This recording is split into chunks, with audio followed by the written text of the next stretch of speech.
Chapter 14. The 15s Fight. There was plenty of raw talent among the group of boys who had come out for the second edition of the Fugees, under 15s, but they were a diverse group. The boys came from Liberia, Kosovo, Sudan, Somalia, Burundi, Bosnia, Ethiopia, and Afghanistan, and while most spoke some English, they had little in common. With just 9 days to go before their first game, Luma figured her best shot at getting this group of boys to bond was to make them face a great challenge together. After 2 standard practices that focus on the basics of passing and ball handling, she scheduled a scrimmage between the new under 15s and their counterparts on the under 17 team. The 15s were likely to be beaten, which was the point. Their reaction to playing a much better opponent would tell Luma a lot about their chances as a team. If the under 15s lost their cool against the older Fugees, she figured, they stood little chance against the tougher competition to come. In truth, she wasn't sure they could pull it off. Mandela, one of the 3 anchors of the team, along with Nathaniel and Kanye, was worrying her. Although he'd helped her friends find new players at the practices following tryouts, he was quiet and angry. Mandela was still mad that his friend Prince wasn't on the team because of the hair rule, which he thought was stupid. And now Fornette, his other close friend on the team, hadn't shown up for the new round of tryouts. Of his clique, Mandela was now alone on the team, which included Bosnians, Kosovars, and Somali Bantu kids he'd never met before. That wasn't what Mandela had signed up for. He seemed to have little interest in getting to know the new players. Before practice, he hid within his headphones and juggled a ball, not speaking to anyone. During practice, he snapped at kids who made bad passes or couldn't set him up for a shot during scrimmages. Sometimes Mandela simply wandered off in the middle of practice, once for no reason, and another time to join a pickup game of older players from the neighborhood at the far end of the field. Luma sensed that Mandela was upset and disappointed that his friends weren't playing. She decided to ride out his moods, hoping he would come around. Fornette Tarpe had heard about the scrimmage from the kids in the apartment complex. Though he had not shown up at the second tryouts or at either practice, Fornette had thought scrimmage day was the right time to approach Coach Luma and ask to rejoin the team. He knew he was talented and figured the under 15s needed someone like him up front. Standing on the field on scrimmage day, waiting to speak to his coach, Fornette said he had skipped the second tryouts as a matter of pride. I wasn't going to come to tryouts, he said, because I tried out. I love playing soccer. He added as he waited for the coach, I love playing with my friends, but my friends aren't here. It's like you break up with your family, and this is why. Don't nobody want to cut their hair. I want to play on the team, but I want to play on the team with my friends. I asked Fornette what it felt like to be off Luma's team. I'm not off the team, he snapped. She hasn't called me, and I haven't called her. So in my opinion, I'm still on the team. A few minutes later, Luma arrived. Members of the under 15s and 17s were warming up when she walked onto the field past Fornette without making eye contact. Luma blew her whistle and told the 2 teams to gather at opposite ends of the field. She's more than a coach, that's why, Fornette said, almost to himself.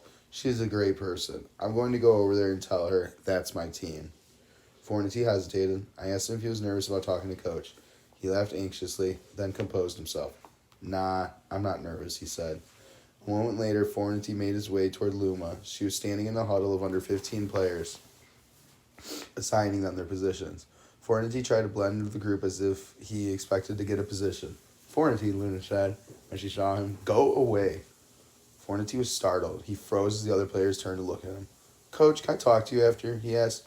Yes, go away, Luma said before continuing with her position assignments. Fornette walked back to the jungle gym, where Prince and some of his other friends had gathered to watch the scrimmage. He would watch and wait and try to persuade Coach to take him back. The 17s were not just older and more mature than the 15s, they were much more talented. They were led by a talkative and self-confident Iraqi refugee named Peshwa Hamad and a quiet, graceful Sudanese player named Shamsun Dikori, whose younger brothers Edouard and Robin played on the under 13s. Luma had no doubt who would win the scrimmage, but she wanted to see how the 15s would react to the challenge. She handed out red mesh jersey pullovers to the 15s. The 17s wore white. Luma designated the two chain link baseball backstops on the field as goals. She blew the whistle, and soon a white cloud of dust began to rise from the scuffling feet of the two sides. The 15th displayed a new energy and determination and took control of the ball. On an early run, Mandela set up Muammar, the new mustached Bosnian forward, with a touch pass off the back of his foot, but Muammar missed the shot. Man, Mandela shouted in frustration. Moments later, Ishawa slithered through the 15's defenses and fired a shot that clanged into the chain link fence on the backstop. The 17s were up 1-0. The 15s didn't give up. Soon Mandela dribbled through a seam in the 17's defense, got a clear view of the goal, and fired a perfect shot. Clang! The 15s had tied it 1-1. Luma blew the whistle for halftime. She's telling the 15s, "You're out hustling them. Keep it up," she told them. On the 17th side of the field, Peshawar had grown angry. He had no intention of getting shown up by the younger team. "Wake up," he said to his teammates. "They only have Mandela. Shut that down. They don't have anything. Control the middle. These players, they're nothing. Let's finish it off." In the second half, the 17s took advantage of their size and experience. Their passes were crisp, and they chipped their way downfield, using their elbows to control the movements of the younger, smaller team. Again, Peshawar juked around the 15's midfielders and a toddler who had wandered onto the field, then tapped the ball around Hamdu Mungaga, one of the two Somali Bantu brothers who had joined the 15s on defense. Peshawar scored 2-1. The 17s now led. A few minutes later, Conway was dribbling downfield and had just passed the ball when one of his older players took him out with a vicious tackle. Conway rolled forward violently on his right shoulder and tumbled to a stop in the dust. He looked up for a whistle, but there was none. Luma was letting them play. Conway was furious. He set his sights on the young man who had tackled him, and with the ball clear across the field, Conway slid into his ankles, cleats up, a move that would draw on a red card in a regulation contest. "Hey," Luma shouted, "Conway, take a lap." When Luma blew her whistle a few minutes later, the final score was 3-2 in favor of the 17s. Luma waved the 15s over. "15s, you played a decent game," she told them. "Conway, if I see you lose your temper again, you're off the team. They're going to foul you in a game, and you'll get a red carded." Conway shook his head in disappointment with himself. He knew he had made an error, the kind that could put the whole team in jeopardy. Coach had let him off easy with a lap.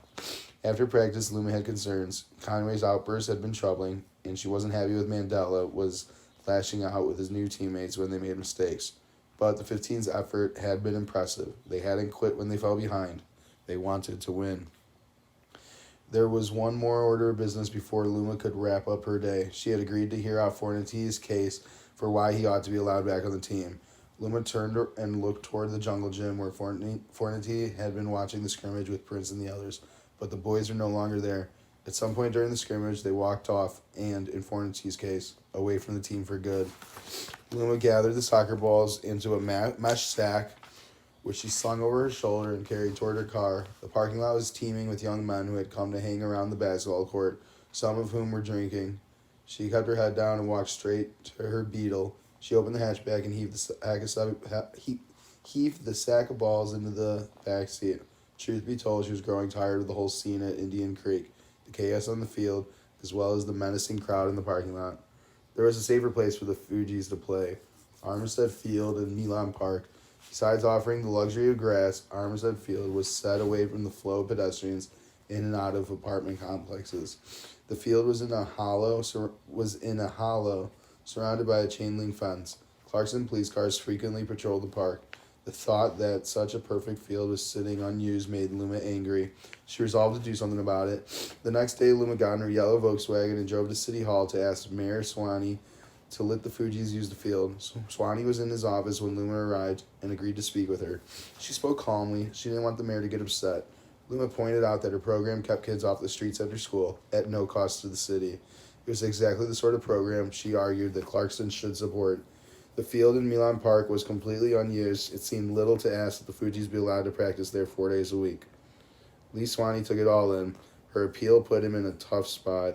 He'd catch help from some of the longtime Clarkson residents, especially those who lived around Milan Park, if he gave a group of refugees free run of the place. At the same time, the mayor had no appetite for negative publicity. Swanee told Luma that he couldn't give her permission to use empty field, but that she was free to make her case to the Clarkson City Council, which met on the first Tuesday of each month. As it happened, the October meeting was just 5 days away. Luma planned to attend.